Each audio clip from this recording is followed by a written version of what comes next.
All right, all right, all right. Good morning, good afternoon, good evening, good night, wherever this is finding you in the cosmos today, whenever it finds you where you are there. Um, Welcome to Kai Chi Alchemy. You can call me Kachi. This is a space of love, y'all. Welcome or welcome back.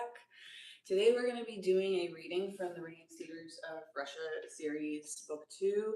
This chapter that we're getting into today is literally 1 page long, so definitely no need to grab your tea or coffee or knitting project or whatever. It'll be a real quick one. The message that was coming through today for this collective was like,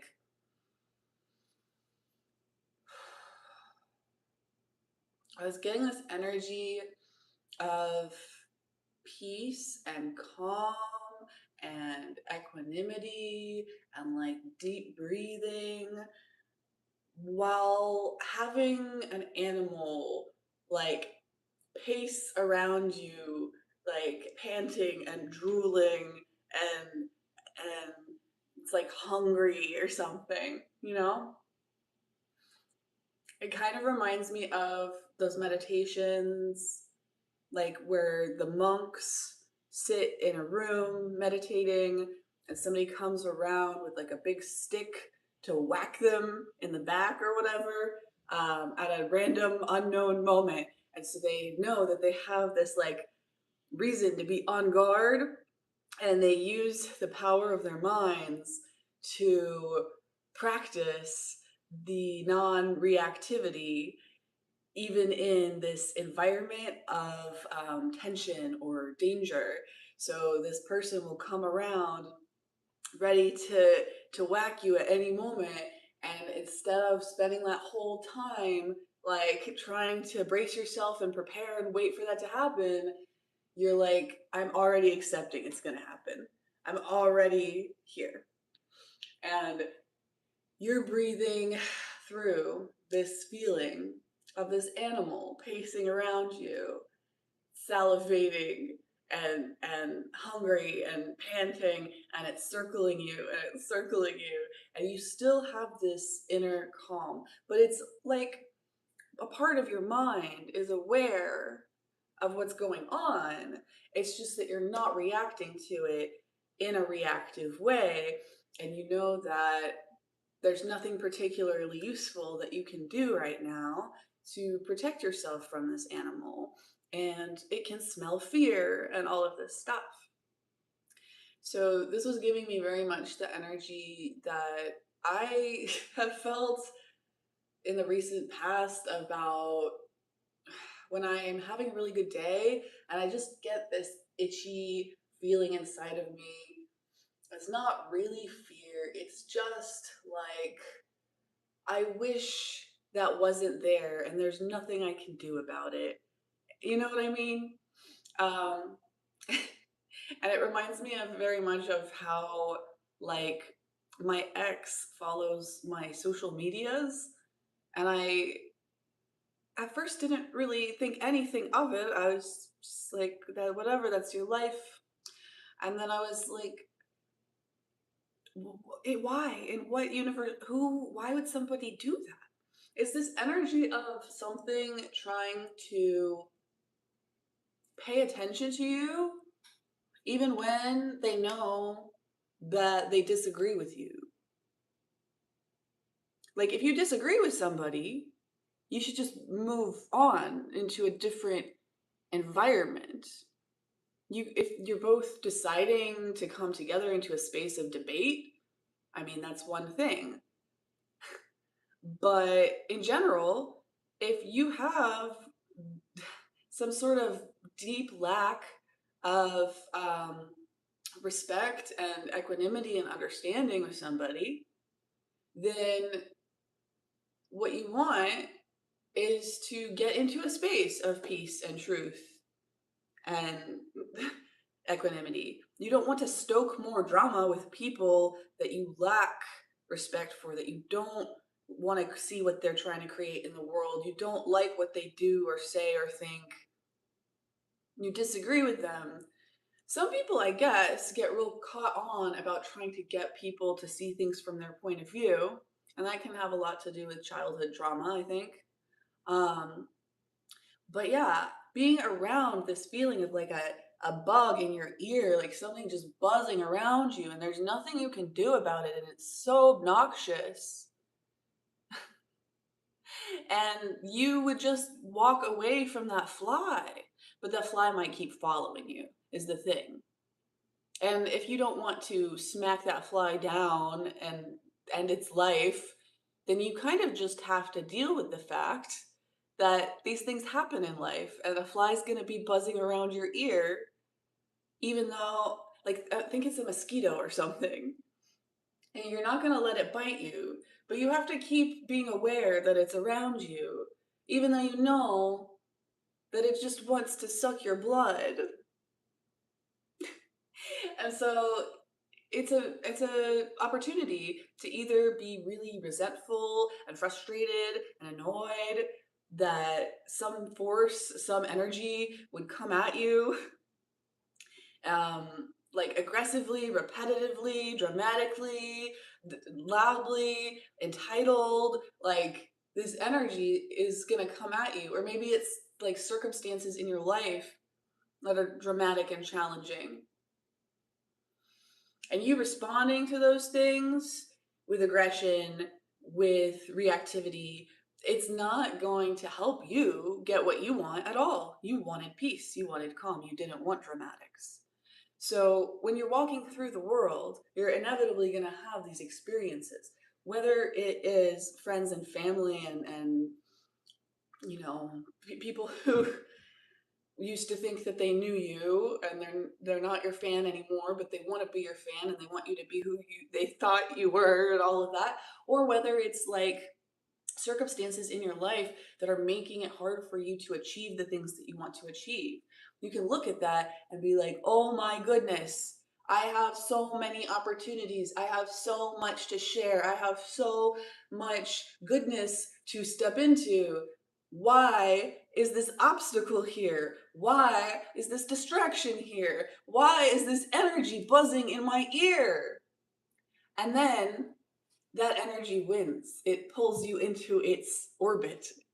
Whether or not you are connected to those opportunities and circumstances and people directly, it doesn't matter. You become them. You become the drama because you are resisting the drama. To let go of the drama, you can't fight it. You can't resist the drama.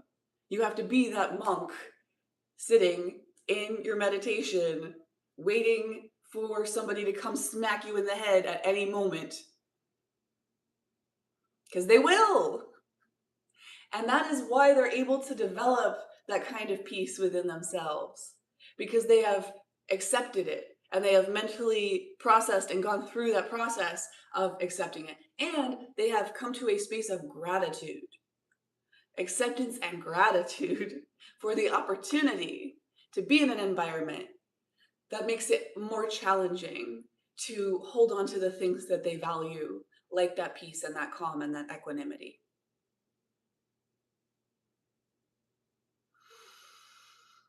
So that may or may not connect in with the chapter that we read today. For everybody, for you personally, always take whatever resonates for you yourself. Anything I ever say or ever share should always be a confirmation of something that you already knew inside of yourself, you know, and should not be news to you. If something makes you nervous or scared or confused, that's not your message. And that's what we do here is practice and learn how to use our intuition. Um, and if you are currently struggling with some kind of energy that is buzzing in your ear and making it hard for you to sit in meditation and contemplation, I would just invite you to do your best to try to open up to a little bit more gratitude and acceptance and appreciation of the challenge, because that is strengthening your muscle and your ability to stay non-reactive in the real world. And I believe that that's going to become a more and more and more important and valuable skill moving forward globally for absolutely everyone. So while this might be a particularly relevant message for some of y'all, I think it really speaks to everybody.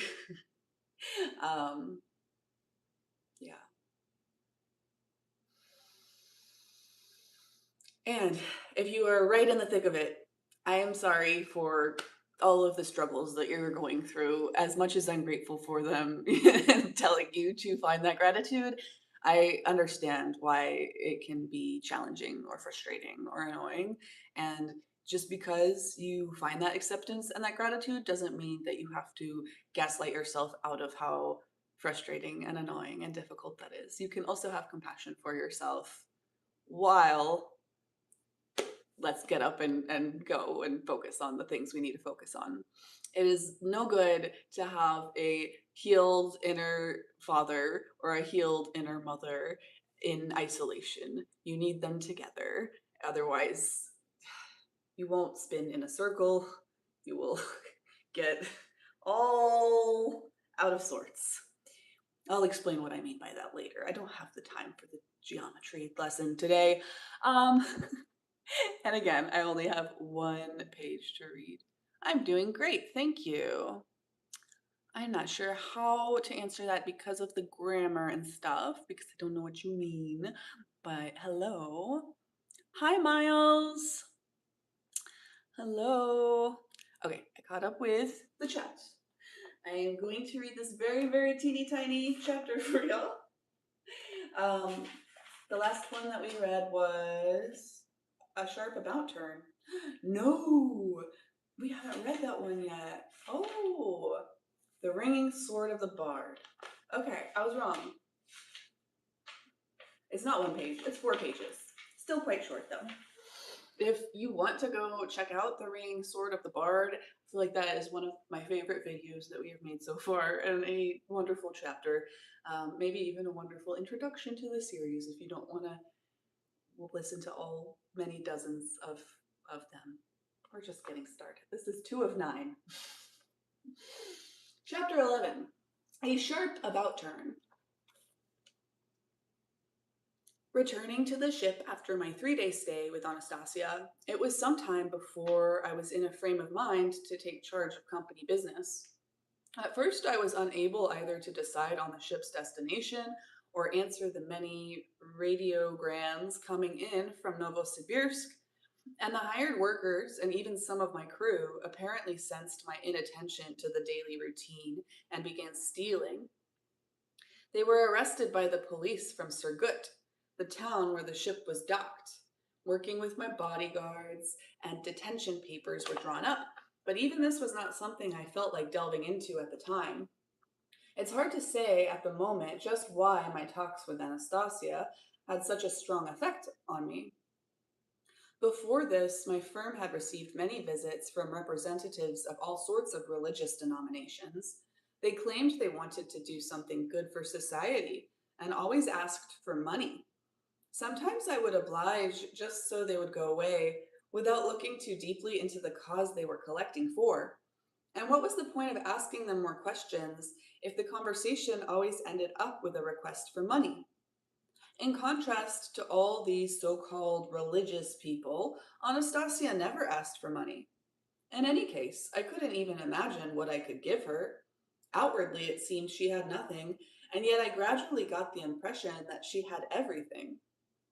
I gave orders for the ship to proceed full speed to Novosibirsk and hold myself away in my cabin to think.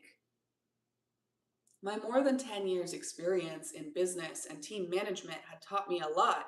The highs and lows I had gone through had given me the skills I needed to seek and find a way out of all sorts of tricky situations. This time, however, I felt I was at rock bottom. All the troubles imaginable came upon me simultaneously. The failure of the firm appeared imminent. One of the so-called well-wishers had already started a rumor, now increasing in currency, that something had happened to me and that I was no longer capable of making sound business decisions. So, people concluded, it was sauve qui puit, every man for himself. And that's exactly what happened. Upon my return, I saw how people were saving themselves. Even my relatives had their hand in it, pilfering what they could from the company. It's all going to go broke anyways, they figured. There was just one small group of my longtime employees who had tried to withstand the onslaught. But after the arrival of the lead ship, upon seeing what kind of literature I had my nose into, even they became worried about my mental state. I myself had a perfectly clear and sober perspective on what was happening. I was fully aware that I was no longer in any position to manage this team effectively. Even those I had earlier trusted as my tried and true supporters were now starting to cast doubt upon any decision I took. Even though I very much wanted to tell everyone who would listen about Anastasia, it hardly seemed possible to count on anybody's understanding. It might even land me in the loony bin. My family were already starting to talk about what kind of treatment I needed. Without saying so in without saying so in so many words, those around me were demanding I get back down to earth, come up with a business plan, and a successful one at that. They dismissed my latest distraction as either madness or a nervous breakdown. I had really begun thinking about all sorts of things in this life of ours. What's going on here? I thought. You hustle through one commercial operation and even earn big money, but where's the satisfaction? You immediately want more, and it's been going on like that for over 10 years now. Where's the guarantee that this race won't last my whole life long without so much as a whiff of satisfaction? One person gets upset because he doesn't have enough money for a bottle of vodka. A billionaire gets upset because he doesn't have enough for some major acquisition or another. Maybe it's not the amount of money that counts. One morning, two old acquaintances of mine, both entrepreneurs in charge of big commercial firms, came to see me at my office. I started talking with them about setting up a commonwealth of pure minded entrepreneurs, about the purpose and goals of our business activities. After all, I just had to share all this with somebody. They played along, nodding now and then in agreement. It was a long conversation, and I ended up thinking to myself, can it be that they actually grasped it? They did spend a lot of time discussing it, after all. Later, my driver told me, you know, Vladimir Nikolaevich, they were asked to come and see you.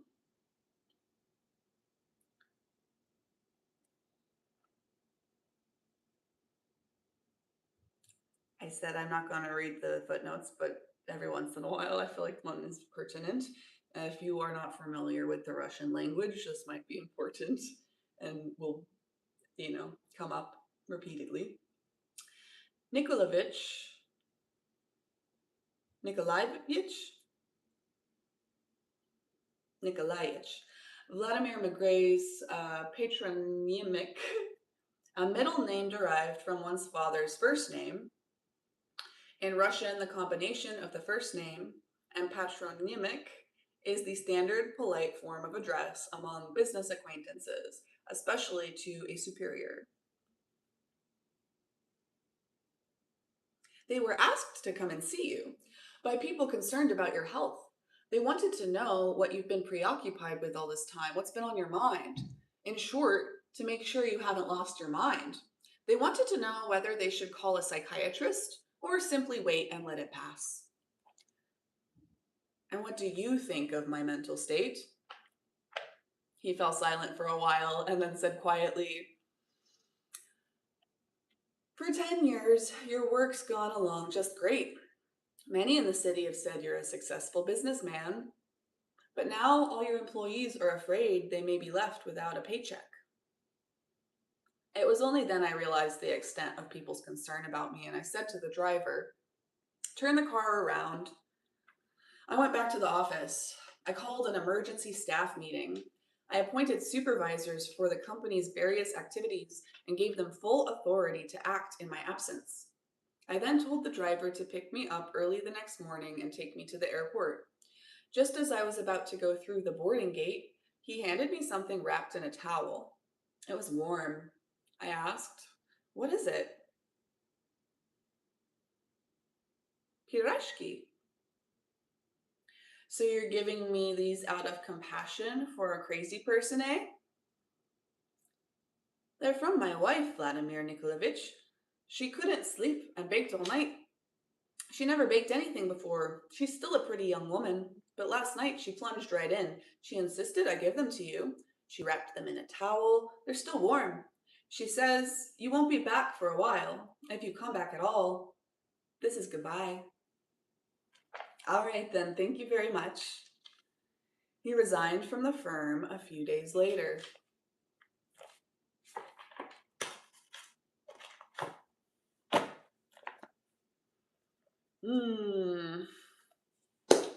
Something tells me that the following chapters are going to be useful in determining what today's collective message really means for you.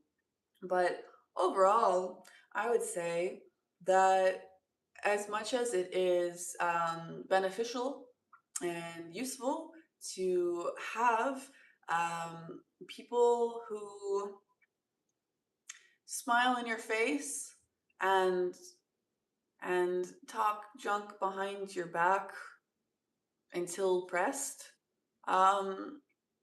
people who are creating and sending weird energy around you that is blocking your success and your potential and the frequency of your spaces that you are involved in, that you're creating.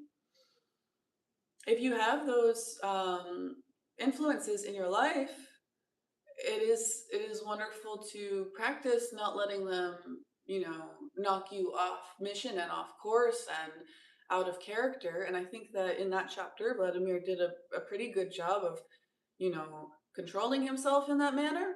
And it's not something that historically has like come easily to him.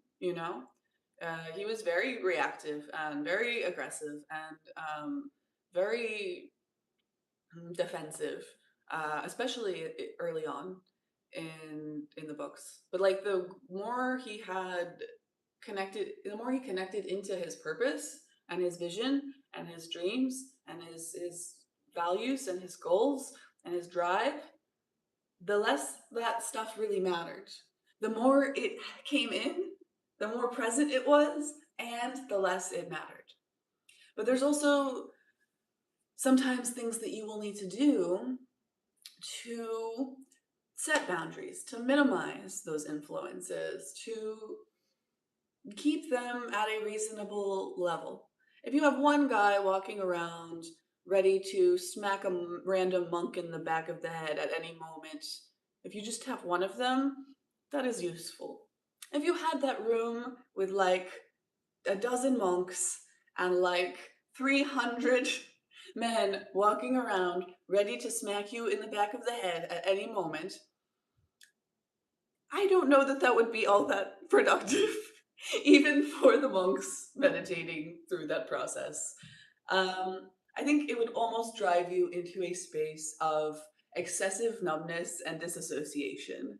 And we're always trying to find the middle and find the balance and find the middle way, because that's how you're actually going to progress in a sustainable manner.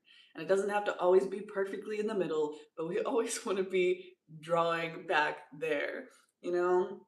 And you don't have to go in a straight line to get where you're going, but if you veer off to one side, what do they say? Direction is more important than speed. Yeah.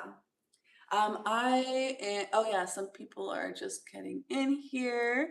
I am reading from the Ringing Cedars of Russia series, specifically book two. Book two is called The Ringing Cedars of Russia. Can be a little confusing sometimes. And the chapter that we just read is chapter 11, and it's called A Sharp About Turn. So, I am getting that the collective here today has been experiencing this experience of somebody yelling at their video games across the wall, and you want to focus on your music, and you want to meditate, and you want quiet, and you want peace, and you want to be able to watch your show without hearing their stuff going on. And yet, you don't let that provoke you to anger too much. You don't go over there and sneak into his house while he's gone and stuff tuna into the curtain rod where he can never find it. You don't do those things. You see it for the opportunity that it is, the frustration that it is. Yes. But if these things are getting to a point in your life right now where that level of detachment and disassociation is not continuing to be that productive for you, because perhaps these energies are in your direct space, the space of love you're trying to create, the business, the home, the family, the institution, the organization. You're trying to create something here, and they're not on the same page with you. You have to clean that up, address that, do something about that. You have to pick yourself up and fly to a new place. You have to do something to address that. Because when you are sleeping with the enemy kind of energy, when you are intimately connected to and interacting with every day people who don't believe in you, who undermine you, who don't respect you, who don't respect themselves, who create drama and chaos everywhere they go, you are setting yourself up for failure. And you better not go resenting and talking smack about people that led to your downfall if you're allowing that to happen. You have control of where you work. You have control of where you live. You have control of who you're willing to have conversations with. Have control over who you're willing to engage in relationships with. It might be hard. It might be challenging. You might have excuses and reasons why you think you have to be here in this place with these people doing these things. But it would be better to live underneath a bridge, in a tent, in the forest, than to put yourself in an environment where you can put all of your energy and intention and hard work in, and it is still undermined because you lack respect for yourself and your goals and your visions if you allow yourself to be deeply integrated into institutions and organizations and situations that are harmful and disrespectful towards you. You're moving in delusion. And you're expecting things out of people that they're not capable of, or they're not willing to engage in. And that is their right. People have every right to be whatever they are, and you have every right to create a new space, to remove yourself from that situation, you know? If I didn't have work right now, I would totally do some card pulls for you guys, and next time that I have time to do that, I will. So get your questions ready, you know, because I'm not just gonna do a random reading on anybody. It's not a personal. But if you have a very specific thing you want me to address, I'd be very happy to do that when I can, you know? You want to buy a cat or a puppy, Miles? Oh, I think that would be a great idea. I feel like there's so many people that I know who have used YouTube and tarot and stuff, and adopting pets and stuff as kind of a way to make it a little easier. If you set boundaries and you have standards and you have expectations, sometimes people aren't going to meet you there, especially not right away and not all the time. And so you have to be able to actually be okay being alone. And we do need people to talk to, and we do need animals to pet. And, you know, we are humans. We have bodies. We are embodied beings. So there's no shame in that. Are you leaning towards a dog or a cat any more than the other? What kinds? Do you care? What ages? As long as you cannot do nothing, you have no control of anything. The double negatives are doing something to my brain right now, but I think there's something good in there for somebody. You can lead a horse to water, but can't force it to drink. Ain't that the frickin' truth, man? Never avoid anyone. Let them leave. Never leave first. Okay. Never avoid anyone. Let them leave. Never leave first. I wish I could agree with you. I had that philosophy for many years, and I had many hidden enemies in my life to the degree of my best friends, my sister, my fiance, and they wouldn't leave, but they kept attacking me, and they felt entitled to it. And I enabled that behavior, and they felt more and more increasingly entitled to it. And it tore my career apart. It tore my bank account apart. It tore my body apart. It tore my mind apart. And so it's abandonment is not retribution. You're not anybody's mother. You do not owe anybody for their trauma. And this world needs you to be happy and whole and to be moving in a sustainable way and to be sharing your truth and your light with the world. But yeah, don't, if you are leaving out of retribution and spite, definitely don't do that, because I've had people do that to me. I'm grateful my sister left me eventually. And you know what did it? I set one boundary. I shared one truth for the first time. And she didn't have the capability to to receive that at all.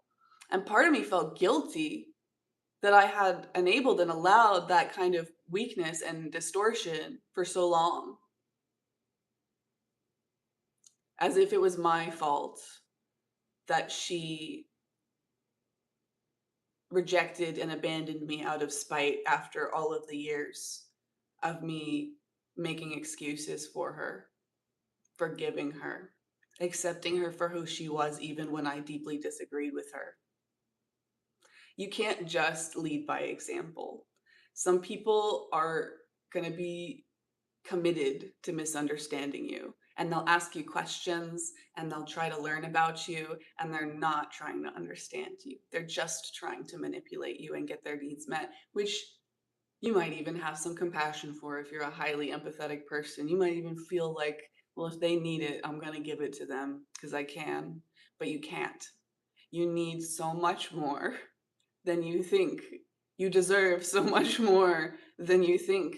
And the more that you do that, and the more that you put yourself first, the more people you're going to be able to impact. And the more deeply you will be able to know yourself. And I wish that and I hope that for all of you. Miles said, I lived alone since I was 18 and I'm 24 now. Yeah, I moved out as soon as possible. I signed my paperwork for school on my 18th birthday. I get it. So many people in my chats had to grow up really fast for one reason or another. A Staffy puppy or a Gray Scottish fold? Aw, that's cute. I'm just now learning about dog breeds, so that's why I'm asking. Um, the only enemy is inside you. Everyone else is a teacher. Exactly. Yeah. And sometimes the lesson is you have to take action because you were attached to them. I am a fan of detachment. I feel that that can be taken to far to an extreme. I think that people with avoidant attachment styles, psychology wise, um, tend to lean more into things like Buddhism and stuff. And I have, and it's useful. I've seen people do it, and it's useful. Having an avoidant attachment style is useful. It's a response to an experience, to a need. But it can also lead to a certain level of isolation and can even let you develop a sort of holier than thou attitude, because that always comes out of isolation, because uh,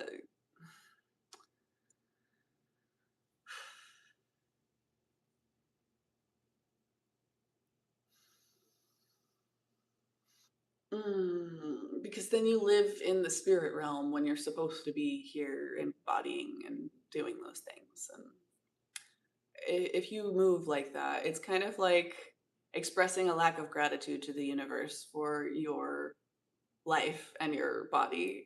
It's kind of like I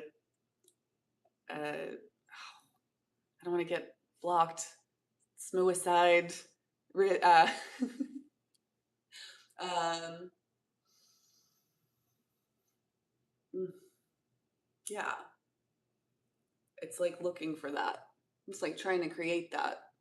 I remember when I was a child, I had extreme suicidal ideation, and I think that I definitely would have gone through with some of those attempts if it hadn't been for the fact that I sat there and I thought, how unfair.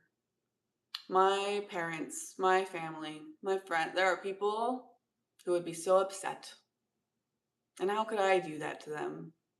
As if I was responsible for other people's emotions and my entire existence should hinge upon the fact that me being there to see and smell and hear and touch is more important than what I want, that I should be a doll on a shelf. And if that does what they need, then I'm doing my job, as if my job is to be a doll on a shelf. And I lived my life like that for the next couple of decades. And maybe there's something to it that I'm still here today because of that toxic ass thought process. And it did lead me into a lot of lessons. And I'm grateful for all of those. I'm grateful for being abandoned, and I'm grateful for the people who would not go away, even though it was clear that we were misaligned. And I tried to have the conversation, and they just dismissed it and talked weird, random word salad until we weren't talking about the important thing anymore because it's not important to them. You can't always take people at their word, unfortunately. But yeah, if you're hyper attached to people, that can be bad. But I think that people that say that, like we do, tend to have a lot of trauma at the hands of highly anxious people, and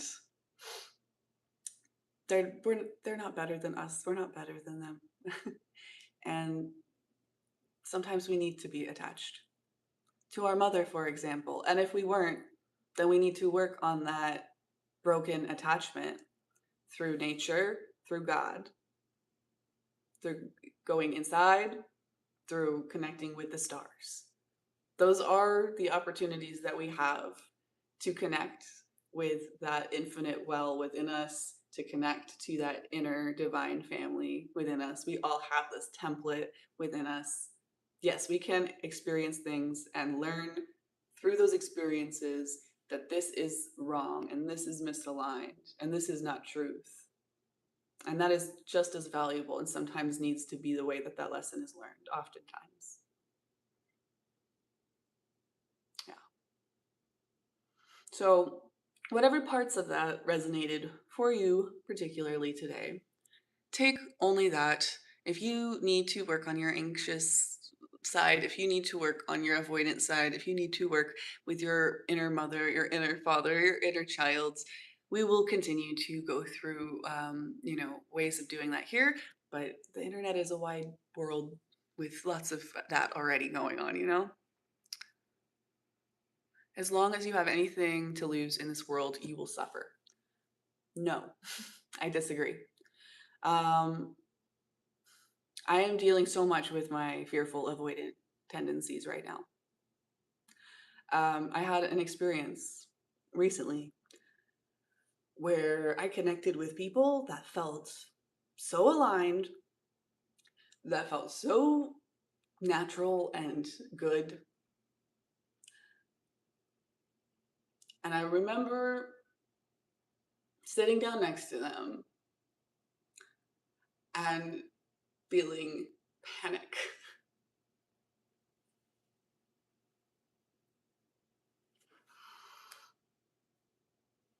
Oh no, I'm so happy. I'm so triggered. Something terrible is about to happen. And that's that belief. As long as you have anything to lose in this world, you will suffer. Pain is inevitable. Suffering is optional. Loss is inevitable. Suffering is optional. And if you allow yourself to become so incredibly detached, you will feel safe. You will feel whole. You will feel happy. And you will never know the degree of happiness. You will never know the 1 + 1 = 3 dynamic. You will never know your humanity. You will never know what we're here for. And I would love to live in space.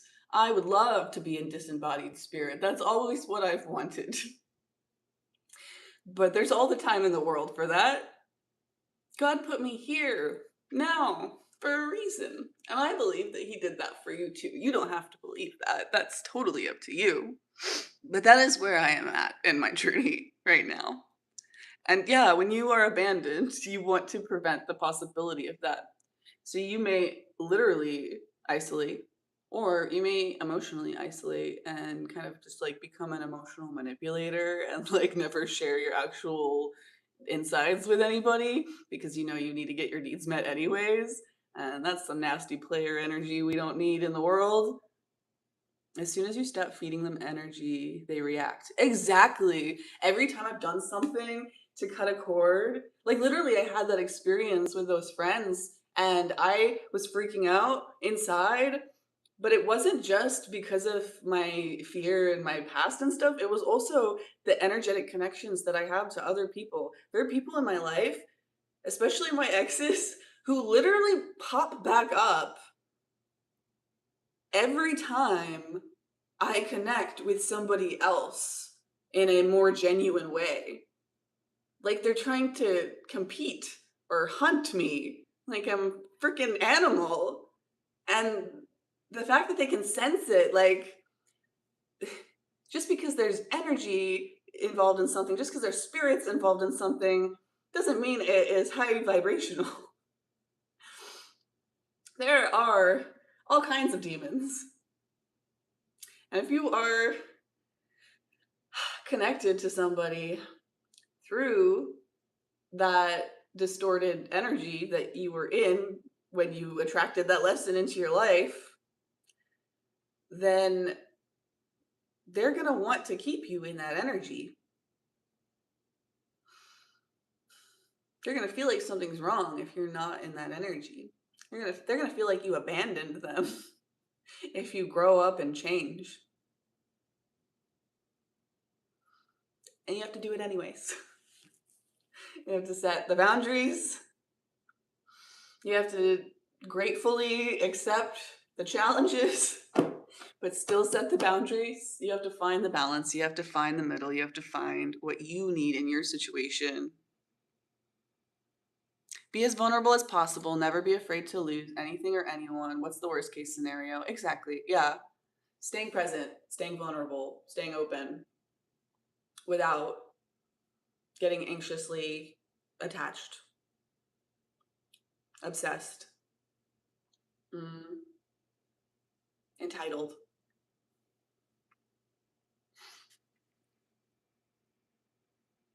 Yeah, I agree. Like when you have to baby the egos of your parents sometimes? What do you mean sometimes? Like all the times. Nah. My dad's always been a pretty hardcore ego death person, and that example saved my life in a lot of ways. But again, I'd say he's hyper avoidant in a lot of ways. Didn't get super emotionally manipulative in that way, but I think he's disconnected from his feminine energy in a lot of ways, and he could have a lot more in his life if he didn't allow that extreme desire for peace to outweigh his desire to grow and do things. But he is very social. He has a lot of friends and his wife and all of that stuff. So I don't know. We'll figure it out eventually. My mom is going through some beautiful ego death stuff right now. Like we go through phases and changes with everybody in our lives. Every relationship, every role. I just need good snacks and hugs. I know, right? That's how I felt growing up. I was like, I don't need a lot. Why do you need so much? Because to be they want people to give them attention so that they feel like their existence is validated and that they are lovable and important. Which is true, but that's not your responsibility. Again, yeah, you are not their parents. It is impossible for anyone to harm you in any way. It is best to accept it. That way you will pay your past karma. I agree. We can get too far into victim blaming. We can get too far into victim mentality. The middle, the middle, the middle. It's like you separate yourself from the NPCs, LOL. Well, yeah, exactly. The entire concept of like talking about people as NPCs, which I am guilty of sometimes too. I'm not trying to act better than anybody, but that is a manifestation of avoidant attachment, of that holier than thou attitude. It's because you're freaking frustrated with people that are only acting out of their reptilian brain constantly, and there's really nothing you can do about it when they're not using their higher mind. Like, you could just talk and talk and talk forever and you never get anywhere, so that's freaking annoying. But just because you're annoyed doesn't mean that we need to resort to speaking about people like they're subhuman, because they are not. They're going through struggles that are just very different from yours and particularly triggering and annoying to you. And you don't have to we don't have to say pick me, we don't have to say Karen, we don't have to say any of these dumb freaking words that don't mean anything. We could just say actually what we mean by them. They don't act like this. They do act like this. This behavior. When I said this, they said this. This pattern is here. Let's talk about the patterns. Let's stop labeling each other so much if we can, you know? Whatever happens is justice. The fault is always on the sufferer. I mean, I couldn't agree more, honestly. I feel like that's a little harshly said, but it doesn't trigger me. I agree. You could always have it worse off. Exactly. As long as you look for justice, you will suffer, except justice is already served. That is faith in God. You are not the arbiter of truth. You are not the arbiter of justice. It is not your responsibility to punish people or reward people or fix people or hold people back.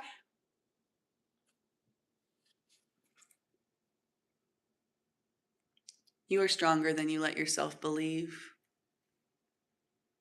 That's true. That's always true. You you never see how strong you truly are. It's so much more than you can even wrap your head around. You got to do it in layers. The more you grow spiritual, the more you realize it was always your fault, your lack of understanding. Mm-hmm.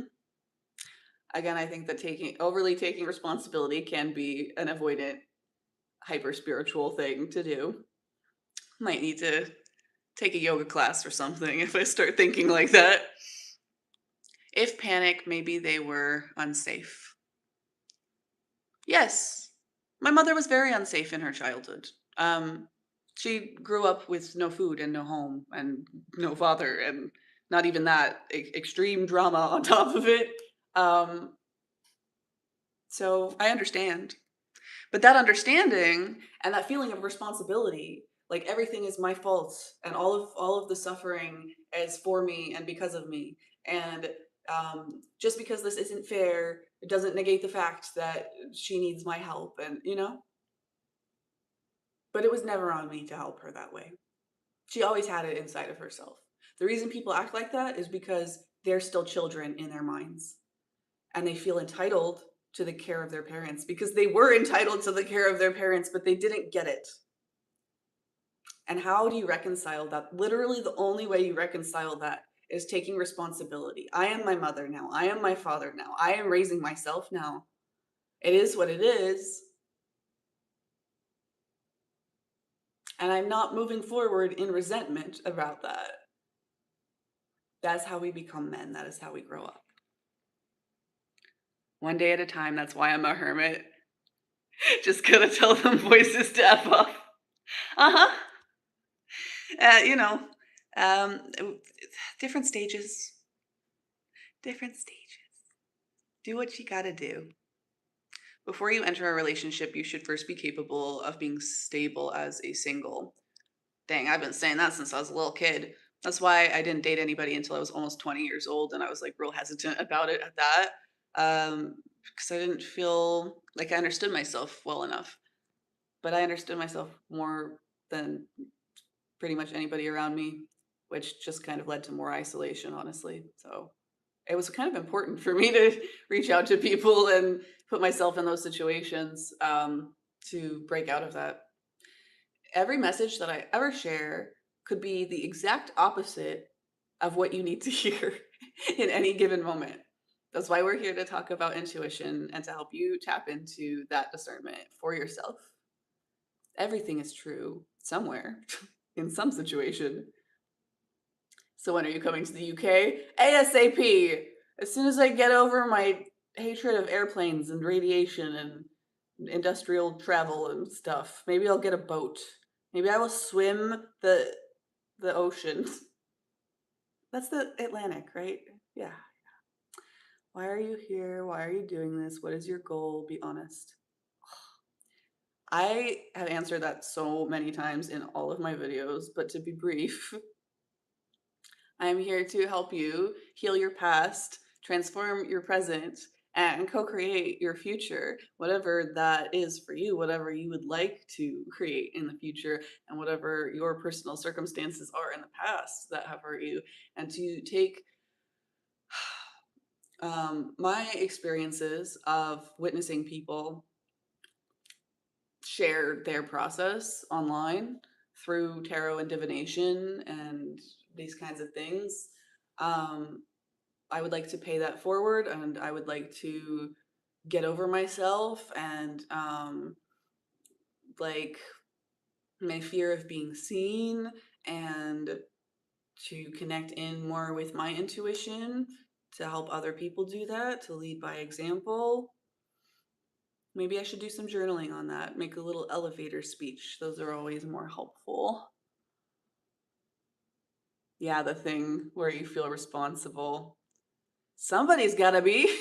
If your parents aren't the adults in the room, I mean, might as well be you, right? When I was a kid, I came up to my dad when I was like 5 years old, and I was like, I know you're having a hard time right now, but Dad, if you have the ability to be the better person, then you have the responsibility to be the better person. He's like, oh, thank you, my little Buddha. No! Just because you have the ability to be the better person does not mean that you have the responsibility to be the better person. You know who told me that? Subtext, like, who programmed that into me? My mother. And I was doing it to him. I was telling him, she can't take care of herself. She can't grow up. She can't reparent herself. That's not an option. She's weak. She's incapable. She's small. She's not as good as all the rest of us. You are better than her, and you gotta be better than her. That's insane. That's not true. That's not true at all. Can you astral project, lucid dream? I kind of believe in past lives. I'm not a big person of like beliefs. I don't care so much about following this religion or practicing this practice or following this belief system or figuring out what's right and wrong. I'm much more interested in just like learning everything about everybody. I don't have a lot of strong personal beliefs.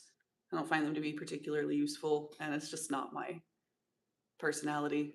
But I do actually have some personal beliefs that I've been slowly learning how to actually express. I just try not to bring that in here too much because this is a space of service. This is a space of seva. This is not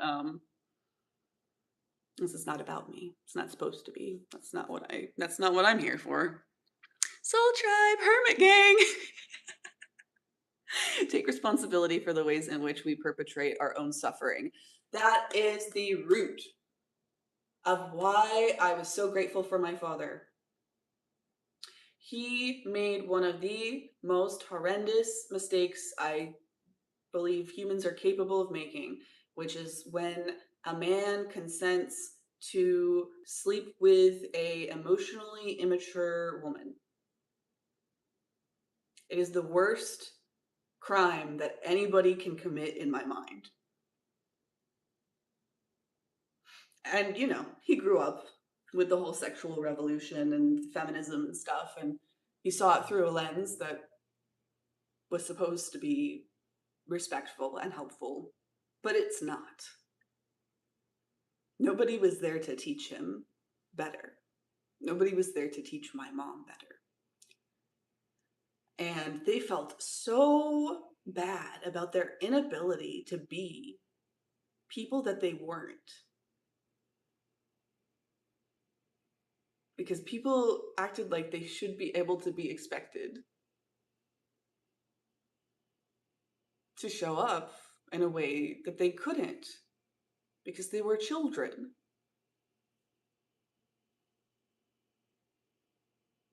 The way that people talk about sex ed drives me freaking insane. I get it to a degree, but when you go, well, kids are gonna just do that anyways. There's no control we have over that. So we just gotta do what we can to minimize, harm reduction, all of that. I've been in the world of drug use and stuff, and I've seen harm reduction philosophies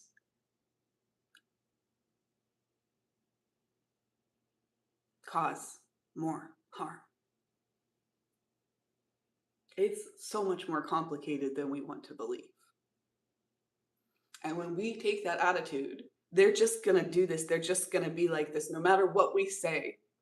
They're not listening to us because we are children raising children. They have no reason to respect our opinion. So it's true on a level. It's fair. But we have to believe that we can do better and that we can grow and that we can learn and that we can raise up a new generation and one day be nations not entirely created out of children raising children. Because that's how governments come in and take control of everybody. Because none of us have our connection to ourselves, to God, to family.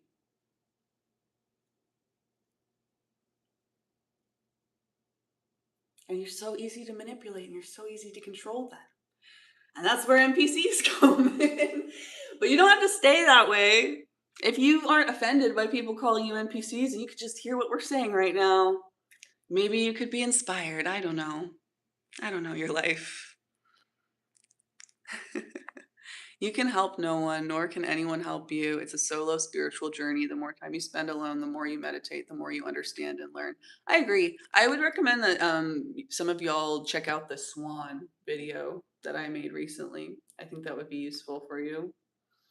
I am currently 31 years old. Yes, I practice transmutation, holding all the opposites and the tension of that internally. And I believe that that is why I am as unflappable as I am in certain situations, because of that practice. Like the monks with the sticks.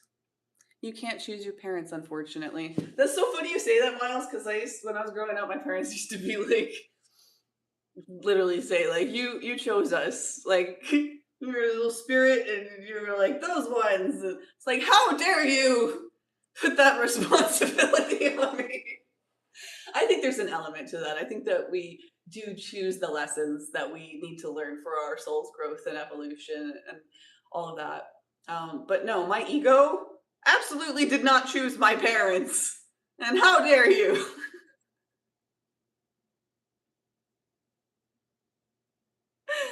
So what shall we do? Hmm. We shall do whatever we shall. You shall do what thou wilt. This is like the intersection of Satanism and Christianity, of conservatives and liberals, of spiritual bypassers, and materialists. We all come together here. And if you don't like that, then go away, as we were talking about in the beginning. 61 on the clock, 6100. It has been over an hour. I've got to get ready for work. I love you guys so much. I hope you have a great day. Love, light, peace, and personal responsibility. I will see you next time. My ego wants carrot cake. My ego wants carrot cake too.